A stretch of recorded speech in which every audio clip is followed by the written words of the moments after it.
नमस्कार, स्वागत आहे तुमचे माझ्या नवीन रेसिपीमध्ये। आज श्रावणातला पहिला सोमवार आणि बहुतेक सगळ्या महिलांचे आज उपवास असतात, तर त्यांच्यासाठीच आज आपण घेऊन येत आहोत साबुदाण्याची मऊ लुसलुशीत आणि मोकळी अशी खिचडी। तर ही खिचडी बनवण्यासाठी आपल्याला काही टिप्स वापरायच्या आहेत आणि कसे साबुदाणे भिजवायचे, नंतर खिचडी मऊ होण्यासाठी आपल्याला काय काय करायचं आहे हे सगळं आपण ह्या व्हिडिओमध्ये पाहणार आहोत। तर चला मग सुरुवात करूया आपल्या रेसिपीला। आज आपण मस्त मऊ लुसलुशीत मस्त बटाटा घालून केलेली ही साबुदाण्याची खिचडी तुम्हाला नक्कीच आवडेल। आणि अजून जर तुम्ही माझ्या चॅनलला सबस्क्राईब केलं नसेल तर पहिले सबस्क्राईब करा। तर आता मी काय केलंय, 4 लोकांसाठी आपल्याला साबुदाण्याची खिचडी करायची। त्यासाठी एक मोठा वाटी साबुदाणे मी रात्रीच भिजत घातले। भिजत घालताना चांगले 2 पाण्याने स्वच्छ साबुदाणे धुवून घ्यायचे आणि पेरभर पाणी वरती ठेवायचे। तर ह्या वाटीने मी हे साबुदाणे भिजत घातलेले आहेत। इथे मीडियम आकाराचे 2 बटाटे कापून घेतलेत, एक 7-8 हिरव्या मिरच्या उभ्या कापून घेतलेल्या आहेत। आता आपण काय करायचंय की आधी शेंगदाणे वाटून घ्यायचे आहेत। तर त्यासाठी मी मिक्सरच्या भांड्यामध्ये शेंगदाणे घालून घेते।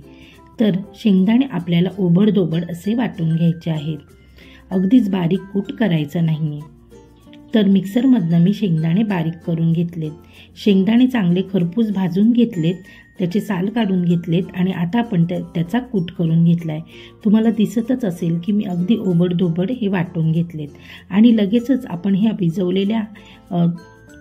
भिजवलेल्या साबुदाण्यामध्ये हे शेंगदाणे घालून शेंगदाण्याचा कूट घालून घ्यायचा आहे, म्हणजे शेंगदाण्याचा कूट हा साबुदाण्याला सगळीकडे व्यवस्थित लागेल। आता आपण ह्यात चवीपुरतं मीठ घालायचं आहे। मीठ सुद्धा आपल्याला ह्या साबुदाण्यामध्येच घालून घ्यायचं आहे, म्हणजे मीठ व्यवस्थित असं आपल्या साबुदाण्यांना लागेल। सोबतच आपण थोडीशी साखर घालून घ्यायची आहे। जर तुम्हाला साखर आवडत नसेल तर तुम्ही इथे नाही घातलीत तरी सुद्धा चालेल। आणि सगळं हे साहित्य व्यवस्थित असं मिक्स करून घ्यायचं आहे, म्हणजे आपल्याला मीठ घातल्यानंतर व्यवस्थित असं मीठ आपल्या साबुदाणा शेंगदाण्याला व्यवस्थित लागेल, म्हणून आधीच आपण हे मीठ आणि साखर साबुदाण्यात घालून घ्यायची। आता मी इथे 1 चमचा भर तूप इथे पॅनमध्ये घातलेला आहे आणि तूप तापल्यानंतर आणि 1 चमचा मी तेल घातलेला आहे। 1 चमचा तूप आणि 1 चमचा तेल वापरलेला आहे। आता तुम्ही फक्त तेल खात असाल तर तेल वापरा किंवा तुम्ही तूप वापरत असाल तर तूप वापरा। तर इथे 2 चमचे तूप घातलं तरी सुद्धा चालेल। आता आपण ह्यामध्ये अर्धा चमचा जिरं घातलेला आहे आणि त्यावर ह्या कापलेल्या मस्त हिरव्या मिरच्या घातलेल्या आहेत।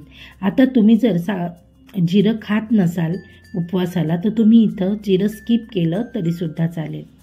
आता या मिरच्या चांगल्या परतवून घ्यायच्या आहे, मस्त त्याचा रंग बदलला पाहिजे, मिरच्या मस्त तळल्या गेल्या पाहिजे, इतकं छान आपल्याला ह्या परतवून घ्यायच्या आहे।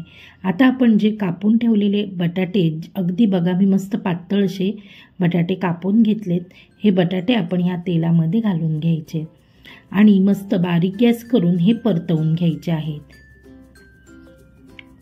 जेणेकरून ते खाली लागले नाही पाहिजे, इतके छान आपल्याला हे परतवून घ्यायचे। आणि वाफेवर आपल्याला हा बटाटा थोडासा शिजवून घ्यायचा आहे। आणि हो, ह्यामध्ये आपण थोडंसं मीठ घालायचं आहे, म्हणजे अगदी चिमटीभर मीठ आपण इथे घालायचं आहे, म्हणजे आपल्या बटाट्यामध्ये सुद्धा मीठ व्यवस्थित मुरलं जाईल आणि बटाट्याला सुद्धा चव लागेल। हे बघा, अगदी कमी मीठ घातलेलं आहे मी, कारण आपण साबुदाण्यामध्ये सुद्धा मीठ घातलेलं होतं म्हणून। आता हे छान परतवून घेऊया आणि झाकण ठेवून आपल्याला ह्या बटाट्यांना चांगली वाफ द्यायची आहे। आणि 1-2दा आपल्याला झाकण काढून हे बटाटे परतवून घ्यायचे, कारण जर आपण तसेच ठेवले ना तर कदाचित ते खाली लागू शकतात। त्यामुळे आपल्याला 1-2दा हे बटाटे परतवून घ्यायचे, चेक करून घ्यायचे की आपला बटाटा शिजलाय का नाही ते। आता हा बटाटा शिजलाय। बटाटा शिजल्यानंतर लगेचच यामध्ये आपल्याला घालायचे आहेत आपण जे साबुदाणा शेंगदाण्याचं मिश्रण बनवून ठेवलेलं आहे, ते मिश्रण आपल्याला यावर घालायचं आहे आणि मस्त असं परतवून आपल्याला ही खिचडी शिजवून घ्यायची आहे। आता जर तुम्हाला असं वाटलं की खूपच जास्त फडफडीत झाली आहे किंवा आपला साबुदाणा आहे तो व्यवस्थित अगदी मऊ भिजलेला नसेल, तर त्यावेळेला आपण इथे एक पाण्याचा हापका मारून घेतला तरीसुद्धा आपली खिचडी आहे ती चांगली मऊ मोकळी शिजते, अजिबात चिकट होत नाही. आणि शेंगदाणे जे घेतलेले आहेत हे शेंगदाणे ओबडधोबड जर आपण वाटून घेतले ना तर त्याची चव खूप छान लागते.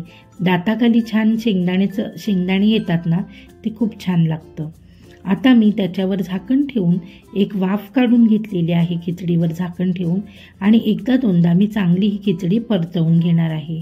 इथे आपण तेल किंवा तुपाचा वापर अगदी कमी केला आहे. खूप जास्त जर तेल घातलं ना तर काय होतं की खिचडी अगदी तेलकट होते आणि मग ती घशामध्ये फिरते.